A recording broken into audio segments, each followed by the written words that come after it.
मैंने 18 साल की एज से ही स्टार्ट कर दिया था। जो मेरी पहली अर्निंग थी वो केवल $12 की थी। कहीं आप जाएंगे जब आपके पास पैसा होगा, आप कहीं पार्टीज कर रहे हैं, पार्टीज के लिए भी आपको क्या चाहिए, पैसा चाहिए। आज मुझे दिखता है कि आजकल की जो यंग जनरेशन है उसको ये लगता है कि आज पार्टी हो रही, आज पार्टी कर लो। तो मेरे को ये लगता था कि यहाँ मेरे को तो मजा आ रहा है, बट उस इंसान को कितना मजा आ रहा होगा जो ये पार्टी थ्रो कर रहा है। सबसे पहला ड्रीम ये था कि भाई मेरे को लैपटॉप चाहिए था, लैपटॉप एप्पल का चाहिए। अब आज ये स्टेज आ चुकी है कि आज मेरे पास 5-6 एप्पल के लैपटॉप्स हैं। तो मैं तो कहूंगा जिसको मुश्किल लगता है उसको तो हर चीज मुश्किल लगेगी। 5-10 मिनट के लिए तो मेरे को ये नहीं समझ में आया कि मेरे को ये बिजनेस करना चाहिए कि मेरे को इसको बंद कर देना चाहिए। बहुत लोग प्लान कर लेते हैं आउट ऑफ रियलिटी। तो बहुत सारे बिजनेसेस का फेल होने का रीजन ही यही है कि पेशेंस की कमी। Hello and welcome. हमारे साथ आज जो हस्ती मौजूद है अर्श कपूर, वो स्टूडेंट लाइफ से बिजनेस कर रहे हैं। वहां से इन्होंने ब्लॉगिंग और कंटेंट से रास्ते चुने अपने जिंदगी के, अपनी कंपनी बनाकर डिजिटल मार्केटिंग सर्विसेज देने तक के सफर पर आए और आज बहुत अच्छा बिजनेस कर रहे हैं, करोड़पति हैं। सर ये मेरी जो स्टार्टिंग हुई है, पहले तो बहुत बहुत शुक्रिया आपको मेरे को इनवाइट करने के लिए इस प्लेटफॉर्म पर। और जो जर्नी रही है वो स्टार्ट हुई थी मेरी 2009 में, जब फर्स्ट टाइम घर में इंटरनेट आया था। तो जब मैंने इंटरनेट यूज़ किया तो मेरे को एक बहुत फैसिनेशन हुआ इंटरनेट को देख करके कि सारी चीज़ें आपके सिंगल क्लिक पर या आप कुछ भी सर्च कीजिए आपको बड़े आसानी से मिल जा रही है। तो वहाँ से ही मेरे को एक थॉट आया कि क्यों ना कुछ इंटरनेट पर किया जाए, इसको और एक्सप्लोर किया जाए, और क्यों ना अपनी वेबसाइट्स या कुछ कंटेंट आता कहाँ से है, ये चलता कैसे है। तो जब मैंने स्टडी करना शुरू किया तब मेरे को पता चला कि वेबसाइट्स होती हैं, वेबसाइट्स पर कंटेंट डाला जाता है। फिर मैंने अपनी वेबसाइट बनाई, धीरे धीरे कंटेंट डाला। तो एक दौरान ऐसा हुआ कि कंटेंट डालते डालते बोर हो गए कि अब ठीक है हो गया। बट फिर एक थॉट अगेन ये आया कि बाकी लोग कंटेंट क्यों डाल रहे हैं, और इतना अच्छा, मैं तो इतने से कंटेंट में बोर हो गया या ऊब गया, लोग तो बहुत डाल रहे हैं और डेली डालते हैं, इतना ज़्यादा कंटेंट डालते हैं। तो मैंने और रिसर्च की इसके पीछे ऐसा क्या मोटिवेशनल फैक्टर है। तब बाद में पता चला कि इनकी कमाई भी होती है यहाँ से। तो वो भी एक पार्ट था, जो एक और इंटरेस्टिंग पार्ट कि आप कि जो काम कर रहे हैं उससे आपकी कमाई भी हो। तो वो स्टडी किया, उसमें टाइम लगा, समझा, और ऐसे करते करते 3-4 साल फिर कॉलेज हुआ, कॉलेज ज्वाइन कर लिया। मुझे एक सवाल अभी मन में आया, पहले वो पूछ लेने दीजिए। 2009 आप कह रहे हैं कि जब आपने ये शुरू किया, और आप अभी इतने यंग हैं। 2009 में कितना यंग थे, पहले ये तो बताइए। सर 2009 में मैं 18 साल का था। अच्छा, तब शुरू कर दिया? जी हाँ, मैंने 18 साल की एज से ही स्टार्ट कर दिया था, और 12th से ही मैंने ये चीज़ स्टार्ट कर दी थी। क्योंकि स्टार्टिंग में नेट जब नहीं होता था तो उससे पहले भी साइबर कैफ़े होते थे, वहाँ जाते थे प्रोजेक्ट रिपोर्ट निकालने करने। तो इंटरेस्ट तो वहीं से जाग गया था कि भाई इतने ईजिली सारा कंटेंट मिलता है। बट टाइम तब मिला जब इंटरनेट घर पर आया कि बैठ करके अब टाइम अपना स्पेंड करके वहाँ पर कुछ किया जा सकता है, वेबसाइट बनाई जा सकती है, लर्निंग की जा सकती है बैठ करके। तो वहाँ से करना शुरू किया। एक ये डायरेक्शन मिल गया मेरे को कॉलेज ज्वाइन करने से पहले कि हाँ ये एक ऐसी चीज़ है जो कि मैं कॉलेज के साथ साथ खाली टाइम में कर सकता हूँ, और काफ़ी इंटरेस्टिंग भी है, और आईटी से रिलेटेड भी थी। और मेरी एजुकेशन भी, मेरे को भी कंप्यूटर्स में काफ़ी शौक था। तो एजुकेशन भी मेरी उसी तरह की, मतलब कंप्यूटर साइंस ग्रेजुएट ही हूँ। तो मेरे को लगा कि दोनों साथ ही साथ बहुत अच्छा जा सकते हैं। तो फिर धीरे धीरे मेरे को यही थॉट बिल्डअप हो गया कि इसी को ही मैं इन फ्यूचर ले जाकर के मैं प्रोफेशन में भी कन्वर्ट कर सकता हूँ, जब मेरी अगर अर्निंग हो सकती है इससे। जो मेरी पहली अर्निंग थी वो केवल $12 की थी, क्योंकि इंडिया में इतना चीज़ें नहीं थी, इंडिया में ऐसी कंपनीज नहीं थी। तो जो भी कंपनीज थी सब फॉरेन लेवल की कंपनीज थी, गूगल भी था, वो सब, तो पेमेंट आता था डॉलर्स में। तो जो पहली मेरे को चेक रिसीव हुई थी वो $12 की हुई थी। वो करीबन 1.5 साल के एफर्ट्स के बाद हुई थी। मैंने 1.5 साल कंटिन्यूसली वर्क किया, चीज़ें सीखी, तब आया वो जो मेरा फर्स्ट पेमेंट आया। वो मेरे लिए एक बहुत बड़ा मोटिवेशन का सोर्स था कि यस हाँ, अगर मैं $12 कमा सकता हूं तो इसके आगे अब तो मेरी मेहनत पर डिपेंड करता है कि इसके आगे कितने जीरोस होंगे। तो ये है अर्श कपूर, जिन्होंने कॉलेज के दिनों में ही डॉलर में पेमेंट्स लेना शुरू कर दी थी।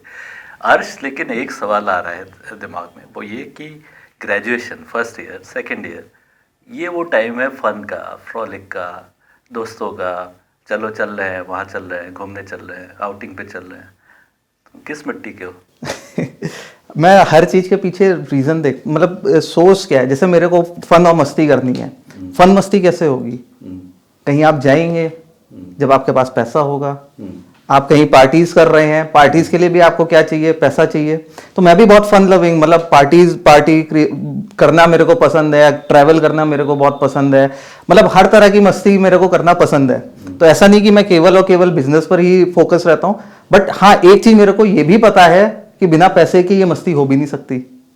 तो वो मेरे एक था कि हमेशा कि मेरे को अपनी जो भी इच्छाएं हैं ना वो मेरे को पूरी करनी है, ड्रीम्स हैं वो मेरे को पूरे करने हैं। ये बहुत अर्ली स्टेज पर, अब आई डोंट नो कैसे हुआ, क्या हुआ, शायद मेरा सराउंडिंग्स था या मेरे पेरेंट्स का टीचिंग थी या क्या थी, कि मेरे को जो भी चीज दिखती थी या कोई भी चीज फैसिनेट करती थी तो मेरे को लगता था कि ये चीज मेरे पास होनी चाहिए। अब कैसे आएगी? पेरेंट्स है तो एक आध बार आप जिद कर लो, वो कर लो तो एक आध बार मिल जाएगी, बट बार बार तो नहीं मिलेगी। अगर आपके पेरेंट्स बहुत हाई अर्निंग नहीं है या आप ऐसे फैमिली से नहीं बिलोंग करते हो जहां बहुत पैसा है, तो आपको ही एफर्ट लगाने पड़ेंगे अपनी चीजों को पूरा अचीव करने के लिए। तो ये मेरे को बहुत पहले, मतलब 11th-12th में ही ये समझ में आ गया था कि मेरे को अगर कोई भी अपने शौक पूरे करने हैं तो मेरे को उसके पीछे तो एफर्ट करना पड़ेगा, और एफर्ट करने मेन जो चीज होती है वो पैसा। तो ये सब जो कॉलेज का टाइम पीरियड था, सारी चीजें मेरे को पता है कि हाँ छोटे शौक, आज मुझे दिखता है कि आजकल की जो यंग जनरेशन है उसको ये लगता है कि आज पार्टी हो रही, आज पार्टी कर लो। मेरे को ज्यादा मजा उसमें फील होता है कि जब मैं दूसरों की पार्टीज या मैंने बहुत सारे इवेंट्स अटेंड किए तो मेरे को ये लगता था कि यहाँ मेरे को तो मजा आ रहा है, बट उस इंसान को कितना मजा आ रहा होगा जो ये पार्टी थ्रो कर रहा है। तो मैं other side of the party में रहना ज्यादा पसंद करता हूं, कि मेरा ये था कि मैं अपने को इस लेवल पर लेकर के जाऊं कि वहां पर मैं ऐसी पार्टीज थ्रो करूं और चीजें करूं जो हमें एक यंग एज में वो करना बहुत पसंद होता है, चीजें करनी। तो वहां से मेरा ये माइंडसेट बिल्डअप हुआ। तो उसके पीछे मेरे को समझ में आ गया कि आज जो आप मेहनत कर रहे हो या आज जो अपना टाइम किस डायरेक्शन में आप इन्वेस्ट कर रहे हो, वो टाइम बहुत क्रूशियल है, क्योंकि एज के साथ साथ आपकी रिस्पॉन्सिबिलिटीज बढ़ती जाएंगी। मैंने उसी टाइम पर ये देखा कि मेरे को हर एज डिवाइड किया। मैं कॉलेज फर्स्ट ईयर में था तो मैंने ये डिसाइड किया कॉलेज 4th ईयर में जब प्लेसमेंट्स का टाइम होगा तो मेरे को कहाँ स्टैंड करना है, मेरे को जॉब करनी है या मेरे को बिजनेस में जाना है। ये एक सबसे बड़ा कंफ्यूजन होता है यूथ्स में। तो ये मेरा फर्स्ट ईयर में ही डिसाइड हो गया था। मैंने सबसे अपना जब कॉलेज ज्वाइन किया तो सीनियर से इंटरेक्शंस हुआ, सब लोगों से मिला, तो मैं लगभग सभी सीनियर से ये बात कर चुका था कि जो 4th ईयर तक के जो सीनियर्स थे कि उनका कहाँ कहाँ प्लेसमेंट है और क्या सैलरी पैकेज उनको ऑफर किया गया है। तो मेरे को ये आइडिया लग गया कि 3 साल 4 साल के अंदर जब मैं अपनी एजुकेशन पूरी कर लूंगा तो मेरे को ये जॉब मिलेगी और ये सैलरी स्केल मेरे को मिलेगा, अगर मैं देखता हूँ कि जिस तरह की कंपनीज आती हैं। उसी हिसाब से मैंने अपने गोल डिसाइड कर लिए कि अगर मैं उससे ज़्यादा अर्न कर सकता हूँ कॉलेज टाइम में तो मैं जॉब को नहीं, मैं बिजनेस को ही चूज करूंगा। ये मैंने एक अपना पहला गोल रखा, ये अचीव कर लिया मैंने 3rd ईयर में। एक मेरे को बहुत अच्छा प्रोजेक्ट मिला जिसका वर्थ अराउंड $4,000 का था, 2011 में मिला, और वो मैंने 2 महीने के अंदर कवर कर दिया। तो उसकी वैल्यू जो हो करके आई वो करीबन 2-2.5 लाख रुपए आई। तो उस टाइम पर जो हमारा mass recruiters company TCS, Wipro, Accenture, तो उनके जो पैकेजेस ही होते थे वो 3-4 लाख ईयरली का पैकेज होता। तो ये काम मैंने 2 महीने के अंदर अचीव कर लिया। तो एक वो वहां से जो मैंने जो बोला ना कि आपको अपने लाइफ में टारगेट्स और गोल्स रखने हैं, बहुत बड़े नहीं रखने हैं, जो ऐसे गोल रखने हैं जो आप अचीव कर पाए और येट कॉम्पिटिटिव हो। कि हाँ एक गोल होता है जॉब सिक्योर करना, वो भी एक गोल है। मेरा गोल था कि जॉब में जितना सैलरी मिलती है उतना मैं अर्न कर पाऊं, तो वो मैंने गोल किया। वो मेरा वहां से मोटिवेशन। फिर उसके बाद मेरा नेक्स्ट गोल ऐसे बनते चले गए कि मेरे को अब कंपनी खड़ी करनी है तो उसके लिए मेरे को एटलीस्ट 3 इयर्स के फंड्स चाहिए। अब वो फंड्स मेरे को कलेक्ट करने हैं। फिर अब कंपनी कर ली तो मेरा आगे का क्या गोल है, तो इस तरीके से मैं गोल बनाता चला गया। तुमने कहा कि वो जो ड्रीम्स देखी थी उसके लिए इस बिजनेस में आए। आज 13 साल बाद वो ड्रीम्स पूरी हो गई या अभी और मंजिलें हैं जो तय करनी है? ड्रीम्स तो ऐसी चीज है कि आप अचीव करते जाइए, आपका नेक्स्ट बनता चला जाता है। तो हाँ, डेफिनेटली मैं ये कहूँगा कि हाँ, उन ड्रीम्स को मैं पूरा करता चला जा रहा हूँ। कि छोटी छोटी चीजें होती हैं, ऐसा नहीं कि ड्रीम बहुत बड़े देखें वही वो है। क्योंकि 2 चीजें, आप रियलिस्टिक रहिए। मेरा ये कहना है कि आप जो भी चीज आप प्लान कर रहे हैं ना, बहुत लोग प्लान कर लेते हैं आउट ऑफ रियलिटी, कि उनके पास रिसोर्सेज नहीं है, चीजें नहीं है, कर नहीं सकते वो, बट मेरे को ये अचीव करना है, मेरे को तो 100 करोड़ की कंपनी खड़ी करनी है। अब उसके पीछे रोड मैप क्या है वो तो पता ही नहीं है, बट अब ये सोच रहे हैं कि मेरे को ये करना है। तो मैंने कभी अपने ड्रीम्स अनरियलिस्टिक नहीं बनाए। मेरा जैसे सबसे पहला ड्रीम ये था कि भाई मेरे को लैपटॉप चाहिए था, लैपटॉप एप्पल का चाहिए, यानी छोटी छोटी छोटे छोटे बनाए, उसको अचीव करते चले। अब आज ये स्टेज आ चुकी है कि आज मेरे पास 5-6 एप्पल के लैपटॉप्स हैं। तो वो ड्रीम आपके आराम आराम से धीरे धीरे से पूरे होते चले जाते हैं। मेरे को फॉरेन ट्रिप्स करनी है, तो अभी तक मैं 3 से 4 फॉरेन ट्रिप्स कर चुका हूं। तो वो अब ऐसे करके मैं अपने जो ड्रीम्स है वो बनाता चला जा रहा हूँ, वो करता चला जा रहा हूँ। साथ ही साथ अब बिजनेस में हूँ, तो बिजनेस को भी लेकर के बहुत सारे ड्रीम्स हैं, वो भी बनते चले। कितना मुश्किल या कितना आसान थी ये 13 साल का सफर? देखिए, मुश्किल तो मैं तो कहूंगा जिसको मुश्किल लगता है उसको तो हर चीज मुश्किल लगेगी। जिसको चीजें में दिखता है आसान, कोई भी टारगेट दिखने लगता है ना, तो फिर रहा है उसमें मुश्किल तो आएंगी, मुश्किलात तो आएंगी ही। तो एक होता है गोल, होता है गोल के पीछे आपकी क्लैरिटी अगर बना ली आपने कि आपको ये गोल अचीव करना है, और वो क्लैरिटी, तो फिर आपको जो मुश्किलात हैं, जैसे आपने वीडियो गेम खेला होगा, वो मुश्किल होता है या आसान होता है? मैं अगर पूछूं तो कोई भी ये नहीं बोलेगा वीडियो गेम खेलने वाला कि वो मुश्किल होता है, वो कहेगा वो एंटरटेनिंग होता है, भले ही वो स्टेज अचीव हो चाहे ना हो। तो ऐसे ही क्यों? क्योंकि आपको पता है कि आपको 10 स्टेजेस हैं इस गेम में, वो 10 स्टेज अचीव करनी है।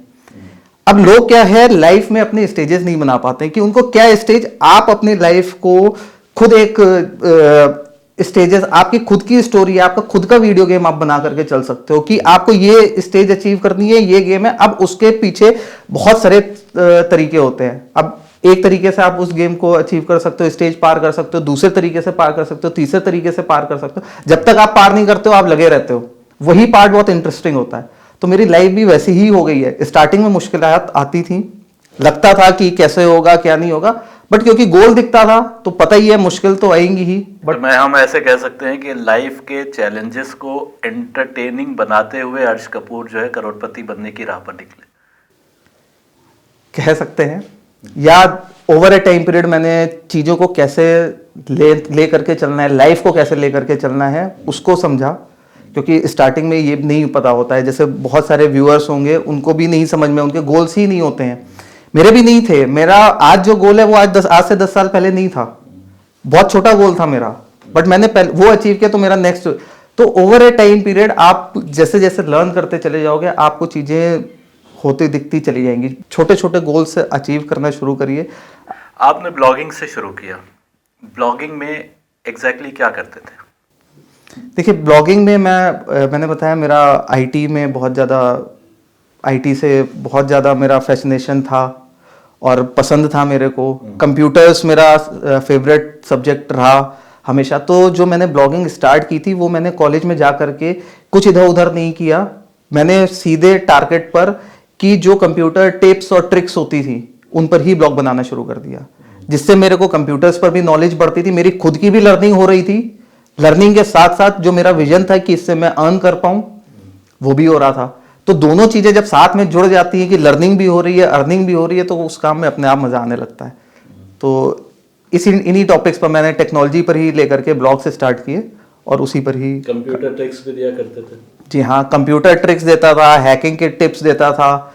इनफैक्ट मेरे पास तो कॉलेज के मेरे क्लास के सभी, मतलब जो मेरे क्लासमेट्स थे उनके यूजर नेम पासवर्ड्स काफी लोगों के मेरे पास थे फेसबुक के। तो वो सब अपना खुद ही लर्न करता चला गया कि कैसे करना है क्या है। क्योंकि जब आपको नया कंटेंट बनाना होता है या ऑडियंस को नई चीज देनी होती है, यूजर्स को, तो आप खुद लर्न करते हो। पहले आप खुद लर्न करते हो, फिर आप दूसरों को सिखाते हो। मेरी जानकारी के हिसाब से एक समय वो भी था कि खूब सारे ईमेल आईडी बनाए थे, ऐसा क्या हुआ? हाँ, आपकी रिसर्च बहुत बढ़िया है। तो ये कॉलेज का टाइम पीरियड था मेरा। तो जैसे आपका एक पहला, इससे पहले आपने क्वेश्चन पूछा था कि चैलेंजेस नहीं आए आपके लाइफ में, तो ये भी एक बहुत बड़ा चैलेंज था मेरे लिए कि नॉर्मली जो ऑनलाइन अर्निंग होती है वो एडसेंस के थ्रू काफ़ी अच्छी होती है ब्लॉग्स पर। तो हर का पसंदीदा नेटवर्क है गूगल एडसेंस। तो वो एडसेंस, क्योंकि जब मैंने बताया कि मैं हैकिंग पर भी लिखता था, हालांकि वो हैकिंग एथिकल हैकिंग होती थी, मैं प्रमोट नहीं करता था हैकिंग या छोटी मोटी ट्रिक्स होती, बट ये against the Google AdSense norms में आता था कि आप इस तरह की इलीगल एक्टिविटीज़ को प्रमोट नहीं कर सकते। तो अब मेरे को तो आइडिया नहीं था, मैंने इतनी उनकी पॉलिसी नहीं पढ़ी। अब मैं अप्लाई करता था ब्लॉग को, रिजेक्ट हो जाता था, अप्रूव होता था, फिर 5-6 दिन के अंदर रिजेक्ट हो जाए, फिर मैं दोबारा अप्लाई करूं, तिबारा करूं, चौबारा करूं, होके ना दे, फिर रुकता था कुछ दिन, 2 महीने, फिर एफर्ट किया हमने, कहा कुछ कमी होगी ब्लॉग में, शायद कुछ एंगल से वो होगा, फिर मैंने किया। ऐसे करते करते मैं अर्श कपूर 2018 से लेकर के अर्श कपूर 2028 तक, नहीं 2018 से नहीं, अर्श कपूर 2008 से लेकर के अर्श कपूर 2018 तक मेरी ईमेल आईडीज बन गई। और हर ईमेल, क्योंकि हम एक ईमेल आईडी से अप्लाई नहीं कर सकते दोबारा, तो वो करते करते ये हुआ। तो मेरा करीबन 10 से 12 बार रिजेक्शन हुआ। फिर उसके बाद जा करके मेरे को अल्टीमेटली जो मेरा पहला ब्लॉग था उसको बंद करना पड़ा। और मेरे दूसरे नेटवर्क के थ्रू, एडसेंस के थ्रू नहीं, दूसरे नेटवर्क के थ्रू मेरा जो पहला चेक आया था $11 का, क्योंकि उस पर अप्रूव्ड था मेरा, तो वहां से मेरे को 1 साल 1.5 साल बाद वो $11 की अर्निंग हुई। फिर मैंने जाकर के फिर ये डिसाइड किया कि जब आप पहला कुछ प्रोजेक्ट स्टार्ट करते हैं, वेबसाइट होती है, तो आपका अटैचमेंट बहुत हो जाता है उससे, आप बंद नहीं कर पाते इतने आसानी से। आपको लगता है आपकी इतने सालों इतनी एफर्ट है, इतना चीज़ें आपने की, बट फिर एक डिसीजन मेरे को लेना पड़ा। आई थिंक ये डिसीजन मैं जल्दी लेता तो ज़्यादा अच्छा रहता मेरे लिए, बट फिर मैंने डिसाइड किया कि मैं दोबारा से एक नया ब्लॉग बनाता हूँ, फिर करता हूँ। तब मैंने नया ब्लॉग बनाया, फिर अप्लाई किया, तो मेरे को अल्टीमेटली एडसेंस अप्रूवल मिला। 18-19 साल का नौजवान यूथ, बहुत से लोग जो हैं बुजुर्ग उसको बच्चे ही कहते हैं, वो जा रहा है कॉर्पोरेट बिगविग्स के पास बिजनेस के लिए। वो कैसा एक्सपीरियंस था? कहीं सेटबैक्स भी हुए होंगे?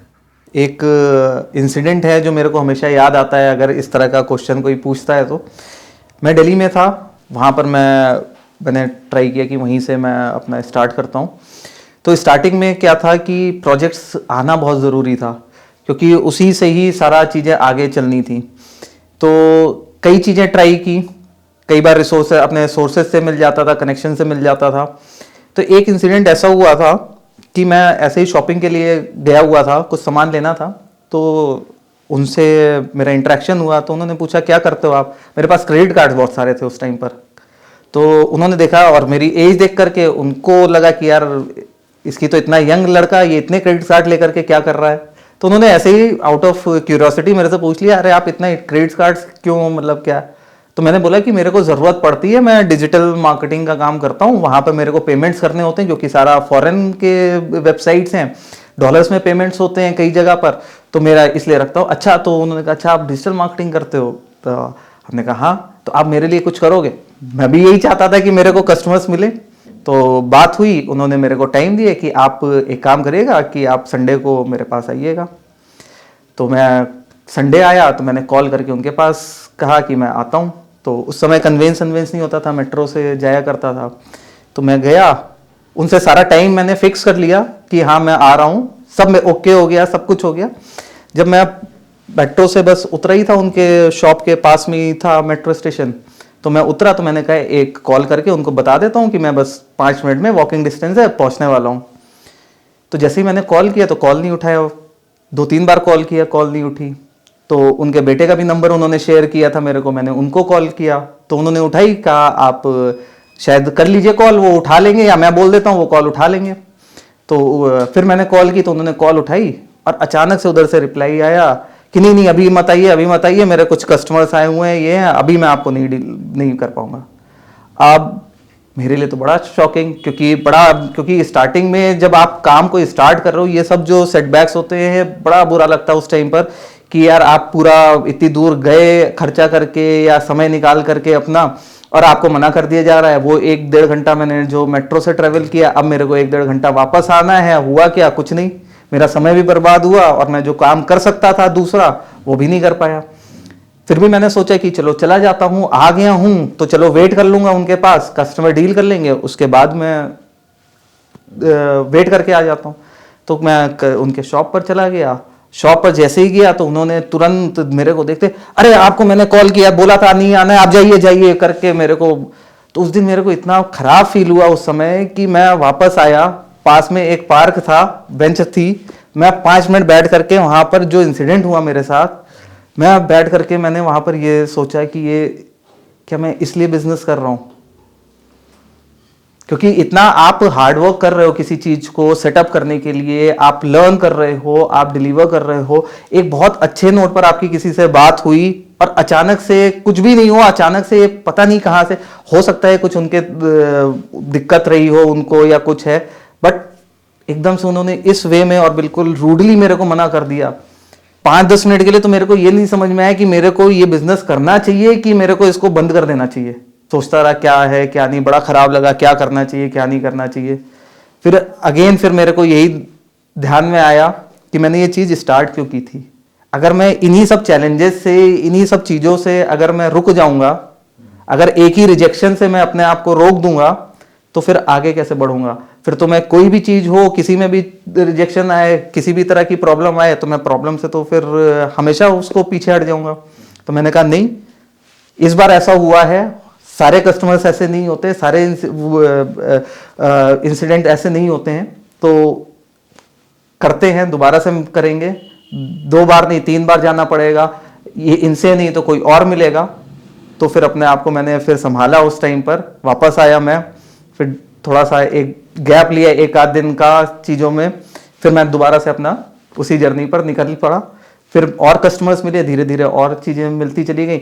ऐसे कई इंसिडेंट हुए हैं, प्रॉब्लम आती थी। ये तो एक इंसिडेंट था जो एक खराब इंसिडेंट था, और एक अच्छा इंसिडेंट इसमें ऐसा था कि हाँ, यंग एज देख करके प्रॉब्लम्स तो आती थी, लोग अंडर एस्टिमेट करते थे, बट एक चीज थी कि जब आपको अपने सब्जेक्ट की नॉलेज होती है ना, जब आप बात करते हो तो क्या होता है ना, कस्टमर्स मीटिंग जब कर रहे होते हैं, जब क्लाइंट्स आपसे मीटिंग कर रहे होते हैं, तो वो कंपेयर करते हैं आपको कि बाकी लोग जो आए थे उन्होंने क्या कोटेशन दी, उनको क्या नॉलेज है।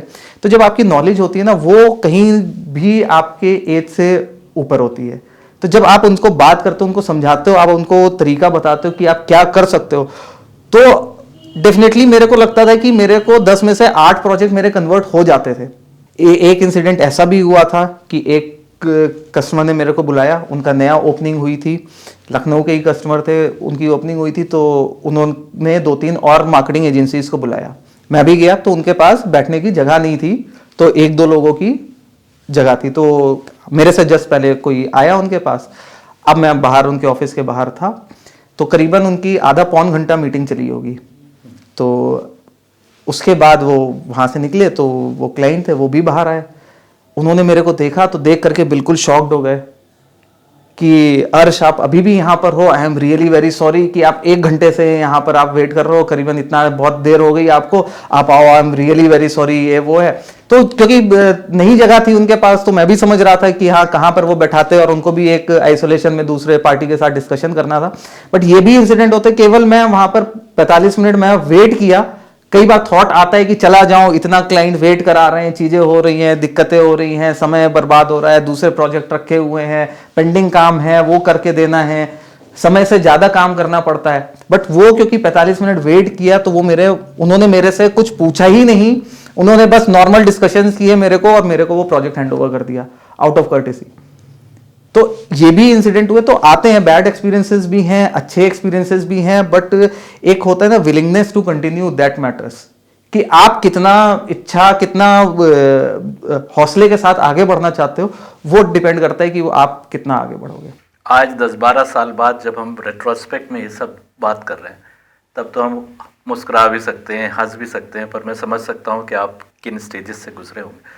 लेकिन आपने कई टर्म्स स्पीच में यूज़ करी हैं। आपने नॉलेज की बात करी, आपने कमिटमेंट की बात करी, आपने डेडिकेशन की बात करी, आपने इंतज़ार करने के लिए जो आप इतनी देर रुके रहे और सोचते रहे कि मैं जाऊं कि रुका रहूं। क्या सबसे ज़्यादा आवश्यक है बिजनेस के लिए, ग्रोथ के लिए और आगे बढ़ने के लिए? मैं 2 चीज़ को लेके चलूँगा, एक है पेशेंस, दूसरा है नॉलेज। आज की डेट में जो मैं देखता हूँ कि क्या हो गया है, मेरे पास भी बहुत, जैसे कई बिजनेसेस के साथ मैं वर्क करता हूँ, नॉर्मली मेरा जो ज़्यादातर है वो MSMEs कंपनीज हैं जिनके साथ मैं काम करता हूँ। तो बहुत सारे बिजनेसेस का फेल होने का रीज़न ही यही है कि पेशेंस की कमी, कि दूसरा पेशेंस तो है ही कमी, दूसरा नॉलेज, जो 2 चीज़ें बताई कि उनको रिजल्ट तुरंत चाहिए, और ये गलत नहीं है रिजल्ट तुरंत चाहिए, बट कैसे चाहिए वो पता नहीं। अब एक्सपेक्टेशंस फॉल्स तो बननी है कि जब आपको रास्ता भी नहीं पता और चाहिए भी कैसे चाहिए, तो फिर आप कुछ भी करोगे, आप फॉल्स एक्सपेक्टेशन।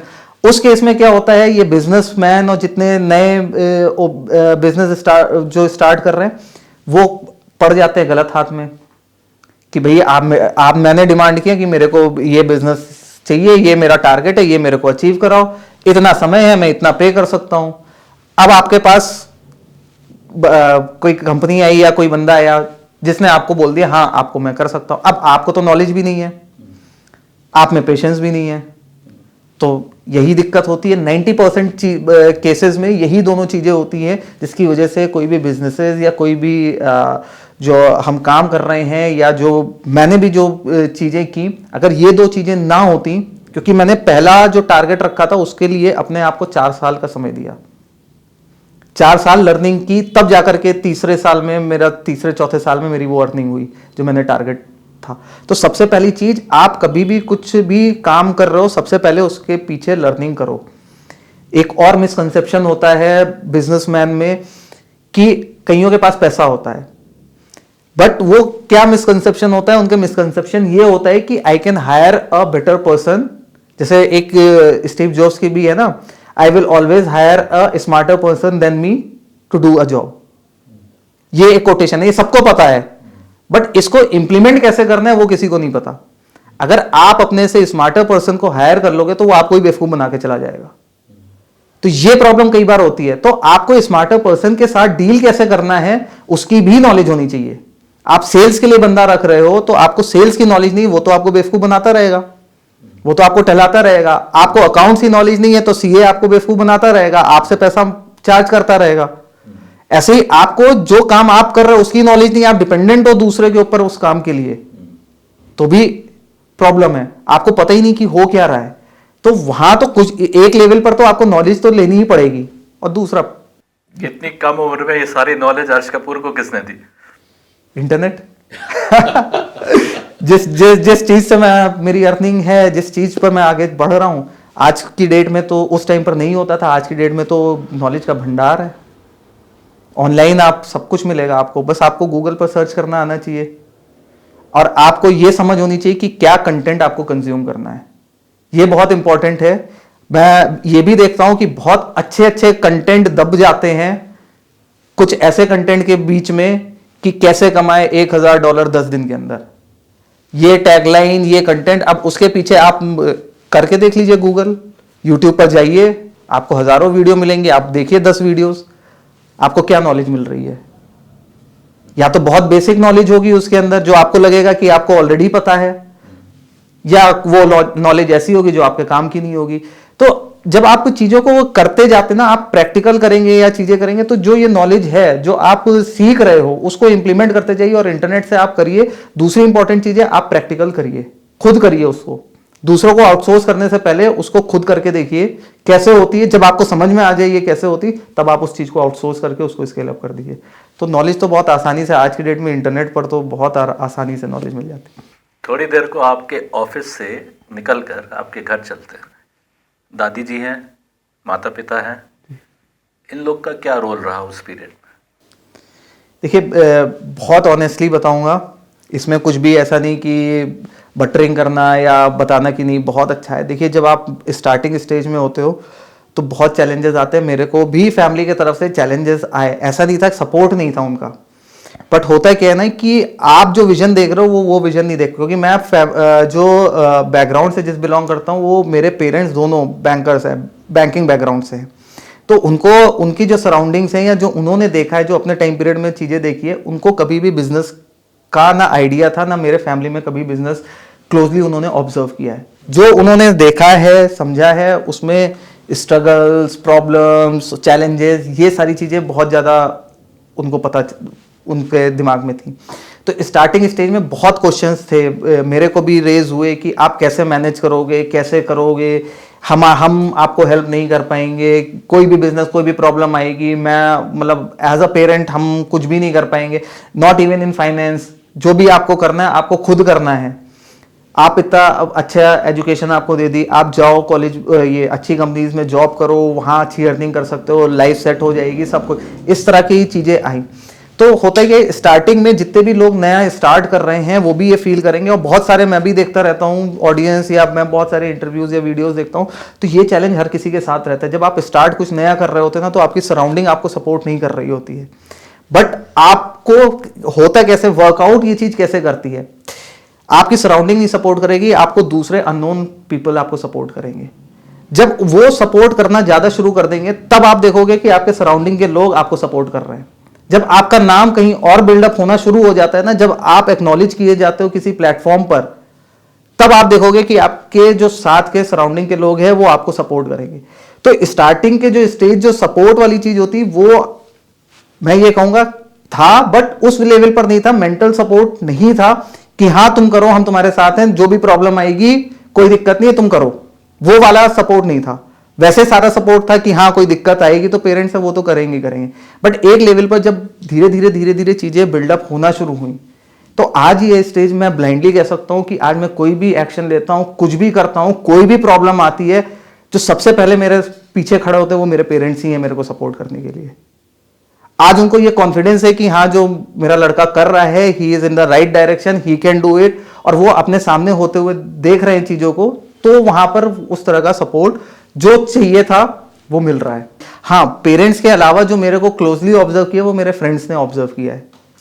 तो रिलेटिव्स तो मेरे थोड़ा शहर से बाहर थे, बहुत बड़ी जॉइंट फैमिली नहीं है, तो उतना ऑब्जर्व नहीं करते थे। कॉलेज चल रहा था, सब कुछ हो रहा था, तो उतना ही पता होता था। बट हाँ, फ्रेंड्स देखते थे, वो कमेंट्स पास करते थे कि भाई ये तो पता नहीं पूरा टाइम लैपटॉप में ही लगा रहता है, ये तो सोता भी लैपटॉप के साथ ही है, इसकी तो laptop is like a girlfriend. तो इस तरह के कमेंट्स और ये सारी चीजें पास ऑन करना, ये सब होता था। और मैं मैक्सिमम टाइम मेरा लैपटॉप पर ही, क्योंकि काम ऐसा था, तो ये होता था। तो ये सब, हाँ, मेरे को इनिशियल स्टेज में ये सारे चैलेंजेस आए कि पीठ पीछे लोग कुछ बात करते थे, आपको किसी और के थ्रू पता चलता था, तो बुरा तो लगता था, बट ठीक है, मुझे पता था कि मैं क्या कर रहा हूँ। अब आपने लैपटॉप और गर्लफ्रेंड की बात करके एक ऐसे टॉपिक की तरफ मैं आ गया हूँ जिसमें मैंने ज़रा सी भी रिसर्च नहीं करी हुई। पत्नी कहाँ से मिली? ये भी एक लाइफ का बड़ा इंटरेस्टिंग पार्ट है, इसमें भी मेरा प्रोफेशन का बहुत बड़ा योगदान है। तो उनका और मेरी मुलाकात मेरे ऑफिस में हुई, और first interaction during an interview ही था। वो इंटरव्यू देने ही आई थी मेरे कंपनी में। अच्छा, जॉब के लिए आई थी? जॉब के लिए आई थी, बट एक चीज़ थी कि उनमें फ्रॉम द डे वन एक स्पार्क बहुत था, क्योंकि वो इलाहाबाद से बिलोंग करती थी, और वो अपने फैमिली से, बहुत कंजर्वेटिव फैमिली से बिलोंग करती हैं। दोनों ही सिस्टर्स हैं उनकी फैमिली में, कोई भाई नहीं है, कुछ नहीं है, और पेरेंट्स हैं। तो वो काफ़ी अपने पेरेंट्स को कन्विंस करके वो इलाहाबाद से लखनऊ मूव किया। लखनऊ तक लिमिट उनको मिली कि चलो लखनऊ जाकर के तुम काम कर लो। हालांकि उनके ड्रीम्स थे कि मैं दिल्ली और बेंगलोर जाकर के उन सिटीज़ में जाकर के काम करूं, बट कहीं ना कहीं थोड़ा कंजर्वेटिव फैमिली इस वजह से, क्योंकि उनकी सिस्टर लखनऊ में थी, तो उनको ये छूट दी गई कि चलो आप यहाँ आकर के करो। बट जो स्पार्क था उनके अंदर, वो मेरे को डे वन पर इंटरव्यू के टाइम पर ही दिखा था, जिस वजह से उनको सेलेक्ट किया मैंने। फिर ओवर ए टाइम पीरियड 2-3 महीने के अंदर जो उनका काम को लेकर के, काम के प्रति जो इंटरेस्ट था, जिस तरीके से कोई भी काम असाइन किया जाए, आज भी जितने मेरे क्लाइंट्स हैं जिनके लिए उन्होंने काम किया है, वो भी, उनका भी यही कहना है कि कोमल जी को जो काम देते हैं वो टाइमली, और उनको दे दिया तो एक बस मेरे को टेंशन नहीं लेनी कि मेरा काम होगा नहीं होगा, वो पूरा ध्यान रखती है कि काम आपका करके और टाइमली रिपोर्ट करके दे। यही चीज़ मेरे को दिखी थी उनके अंदर। और एक बहुत ही डायनेमिक पर्सनैलिटी है, मिलन अनुसार उनका नेचर और वो सब, वो मेरे को पसंद आया, और मैंने उनको ऑफिस में ही प्रपोज किया। फिर उधर से भी एक्सेप्टेंस आ गया। फिर चैलेंज यही था कि अपने पेरेंट्स को कन्विंस करना, तो थोड़ा सा उन्होंने भी अपनी तरफ से प्रयास किया, अपने पेरेंट्स को कन्विंस किया, हमने भी प्रयास किया, अपने पेरेंट्स को कन्विंस किया, और इस तरह से हम लोग का। जीवन साथी बिजनेस में भी सहभागी बन जाए तो कितना लाभप्रद है? बहुत ज़्यादा। मैं ये कहूँगा आज उनका सपोर्ट मेरे को बहुत है। मतलब इवन ऐसा भी है कि कोई भी चीज़ होती है ना, मेरे को, जैसे एक पीए होता है बिजनेस में, एक बड़े जितने बिजनेसमैन हैं वो पीए रखते हैं, क्या छोटी छोटी चीज़ों को लेकर के कुछ है, तो वो मेरा वो काम, वो तो पार्टनर है ही है लाइफ पार्टनर है ही, साथ ही साथ बिजनेस पार्टनर भी हैं। तो बिजनेस में जितना भी चीज़ें होती हैं, जो भी चैलेंजेस हैं, प्रॉब्लम्स हैं, सब समझती है। कभी ऐसा नहीं रहा उसकी तरफ से कोई इस तरह की प्रॉब्लम्स नहीं रही कि जो पर्सनल लाइफ और प्रोफेशनल लाइफ में लेकर के, कि बिजनेस को लेकर के मेरे पर्सनल लाइफ में प्रॉब्लम आई हो या पर्सनल लाइफ को लेकर के बिजनेस लाइफ में प्रॉब्लम्स आई हो। तो उन चीज़ों को उन्होंने काफ़ी ध्यान रखा और उस तरीके से वो काफ़ी सपोर्टिव रहा है। तो कभी कई बार ऐसा होता है कि मैं अवेलेबल नहीं होता हूँ, तो वो सारा चीज़ें मेरे बैक एंड में वो डील कर लेती है। चलिए वापस ऑफिस चलते हैं। अभी क्या कर रहे हैं डिजिटल मार्केटिंग? अभी हमारा 2 लेवल पर वर्क चल रहा है। एक है क्लाइंट लेवल सर्विसिंग और दूसरा कुछ हमारे प्रोडक्ट्स हैं जिनको हम सास मॉडल में सॉफ्टवेयर एज अ सर्विस लेकर के चलते हैं। तो इन 2 लेवल पर हम लोग अभी वर्क कर रहे हैं। तो उसमें डिजिटल मार्केटिंग में मान लीजिए जो नोविसेस हैं, जिन्हें नहीं पता कि आप एग्जैक्टली क्या कर रहे हैं, उनको दो चार लाइन में बताइए कि एग्जैक्टली क्या करते हैं। तो मैं दोनों नेचर ऑफ बिजनेस एक्सप्लेन करता हूँ व्यूअर्स को अपने, कि हम लोग डिजिटल मार्केटिंग में हम लोग जितने भी स्टार्टअप्स और एमएसएमईज कंपनीज हैं उनको हम लोग ऑनलाइन एग्जिस्टेंस और ऑनलाइन कंसोलिडेशन में करने में हेल्प करते हैं। मींस आप देखो, सारे बिजनेसेस को तो ऑनलाइन आना ही आना है। अब आप ऑनलाइन ऑनलाइन आने के लिए एक वेबसाइट की जरूरत है, वेबसाइट भी बन जाती है। वेबसाइट बनने के बाद आपकी विजिबिलिटी स्ट्रांग हो, आपको वहां से बिजनेस मिले, हमारा मेन मोटिव वो होता है। अगर किसी बिजनेस के पास वेबसाइट है या उनकी ऑनलाइन प्रेजेंस है बट वो स्ट्रगल कर रहे हैं लीड जनरेट करने में, अपना ऑनलाइन बिजनेस जनरेट करने में, हम उसमें मदद करते हैं। अब उसमें कोई भी तरह की सर्विस हो गई, जो कि मेजर हम लोग की जो सर्विसेज है वो एसईओ है, फिर हम लोग का एडवर्ड्स है, गूगल एड्स है, सोशल मीडिया मार्केटिंग हो गई, वो करते हैं। इसके अलावा ORM है, यूट्यूब मैनेजमेंट है। तो इस तरह की जो भी ऑनलाइन सर्विसेज हैं जो बिजनेसेस को ज़रूरी होती है उनकी ऑनलाइन एग्जिस्टेंस बढ़ाने में और उनके बिजनेस को ग्रो करने में, वो सारा काम हम लोग as a digital marketing services करते हैं। उसके अलावा हमारे कुछ प्रोडक्ट्स भी हैं जिस पर हम लोग इन हाउस जो हमारे प्रोडक्ट्स हैं, जैसे हमारी यू टूल्स ऐप है, व्यू बूस्टर ऐप है, जिसमें अराउंड हम लोग के पास करीबन जो डाटाबेस है वो है करीबन 10 लाख यूज़र बेस है हमारे पास। ऐप्स के डाउनलोड अभी माइट बी नेक्स्ट मंथ या बाई फरवरी हमारा 9 लाख से 10 लाख क्रॉस करने वाला है। तो इतने यूट्यूबर्स को हम लोग एसईओ करने में हेल्प करते हैं। तो हमारी ऐप के थ्रू वो जा करके बहुत आराम से अपना कीवर्ड रिसर्च और टाइटल ऑप्टिमाइजेशन, आप अपना रैंक चेक, ये बहुत सारी जो यूट्यूब के लिए जो पैरामीटर्स होते हैं जो एक यूट्यूबर को जरूरी होता है, तो वो ऐप यूज करके उन चीज़ों को आसानी से कर सकते हैं। तो उसमें भी हम लोग वर्कआउट कर रहे हैं। तो हमारे वो प्रोडक्ट्स हैं। प्लस उसके अलावा हमारा ये भी टारगेट रहता है कि जो इनिशियली जो यूट्यूबर्स, जो नए यूट्यूबर्स आ रहे हैं मार्केट में, उनको एक प्रॉब्लम ये आती मोनेटाइजेशन में या क्राइटेरिया पूरा नहीं कर पाते हैं। तो उसमें भी हम लोग कंसल्टेंसीज और सपोर्ट करते हैं कि वो एक इनिशियल उनको बूस्ट मिल जाए जिससे वो आगे की एक मोनेटाइजेशन का जो प्रोसेस है वो पूरा करके आगे ग्रो कर पाए। तो ये हम लोग का अभी जो नेचर ऑफ मेन बिजनेसेस हैं वो कर रहे हैं। अर्श कपूर की कंपनी का नाम है क्लिक रेटिना। ऑडियंस के लिए और ख़ास तौर पर यूथ के लिए आप क्या आप कहना चाहेंगे उससे? देखिए, जो जितने भी यूथ्स हैं, एक बहुत इम्पॉर्टेंट चीज़ है जो हर यूथ को ध्यान रखनी चाहिए। मैं खुद आज की डेट में फील करता हूँ, जो एक एज ग्रुप होता है 18 से 25 ईयर्स का, बहुत एनर्जेटिक एज होती है कि मतलब आपके अंदर इतनी एनर्जी होती है कि ना आप कुछ भी कर सकते हो। तो वो एक ऐसा टाइम पीरियड है जहां पर आपको ये डिसाइड कर लेना चाहिए कि आपको अपने लाइफ में क्या करना है। और आज की डेट में अब ये वो टाइम पीरियड नहीं रहा कि हम केवल डॉक्टर्स, इंजीनियर्स, अगर मैं पूछूं, एक छोटा सा सवाल है जिसका आंसर डॉक्टर, इंजीनियर्स नॉर्मली लोग देते थे, तो वो क्या क्वेश्चन है? वो यही है कि what do you want to become in your life. तो अगर हमारी जनरेशन से पूछा जाए तो हम लोग यही बोलते थे डॉक्टर या इंजीनियर, क्योंकि उस टाइम पर कोई और प्रोफेशंस होते नहीं थे। बट आज की अगर जनरेशन से पूछेंगे तो क्या आंसर आपको मिलेगा? तो बहुत सारी जनरेशन है वो यही बोलेगी I want to become a YouTuber, I want to become a influencer, I want to become so and so. तो आज की डेट में करियर ऑप्शंस बहुत ज़्यादा हैं और आप इंडिया में भी देख रहे हो इतने ज़्यादा स्टार्टअप्स और सारी चीज़ें आ रही हैं। तो आप, अगर आपका एज ग्रुप 18 से 25 ईयर्स का है, आप फोकस करो कि आपको लाइफ में क्या करना है। 6-7 साल आपको, ये जो 18 से 25 ईयर्स में 7 साल का टाइम पीरियड है, इसमें आप बहुत अच्छे से लर्न कर सकते हो जो आपको करना है। ये जो लर्निंग है ना, ये आपका जो रेस्ट ऑफ द एज है वो आपको काम आएगी। और यही टाइम पीरियड होता है कि बहुत सारे यूथ्स गलत आदतों में या गलत चीज़ों में या गलत डायरेक्शन में जा करके वो एक बहुत क्रूशियल टाइम पीरियड को वेस्ट कर देते हैं। उसके बाद 25 ईयर्स के बाद आपके ऊपर एड ऑन प्रेशर्स बिल्डअप हो जाते हैं, डायरेक्ट और इनडायरेक्ट प्रेशर्स की शादी करना है। इसीलिए क्या हो रहा है, क्योंकि आजकल यूथ डिसाइडेड नहीं है तो शादी में डिले कर रहे हैं। नॉर्मल एज 30 ईयर्स हो गई, 32 ईयर्स हो गई, फिर उसके लाइफ के आगे के फर्दर चैलेंजेस जो होते हैं, जो हमारे बड़े समझाते हैं हमको कि जो चैलेंजेस हैं, तो अगर आप अपने करियर को प्री प्लान करके चल रहे हैं कि आपको करना क्या है, तो आपको लाइफ के बाकी सारे डिसीजंस आप बहुत आसानी से और बहुत क्विकली इजीली ले सकते हैं। तो अपना 25 ईयर्स तक आप डिसाइड कर लीजिए आपको क्या करना है, और उसके लिए जो भी नॉलेज एक्वायर करने की जरूरत है उस पर फोकस कीजिए। नॉलेज एक्वायर हो जाएगी तो आप अर्निंग तो बहुत आराम से कर सकते हैं। आप अपना बिजनेस स्टार्ट करना चाहे अपना बिजनेस कर लीजिए, वरना इतनी कंपनीज तो ऑलरेडी मार्केट में हैं जो एक टैलेंटेड पीपल को ढूंढ रही हैं और ऐसे टैलेंट को ढूंढ रही हैं जो अच्छा कंटेंट या अच्छा कंट्रीब्यूट कर पाए उनको ऑर्गेनाइजेशन को ग्रो करने में। तो आप ही लोगों की तलाश है, आप नॉलेज गेन करिए और आप आगे बढ़िए।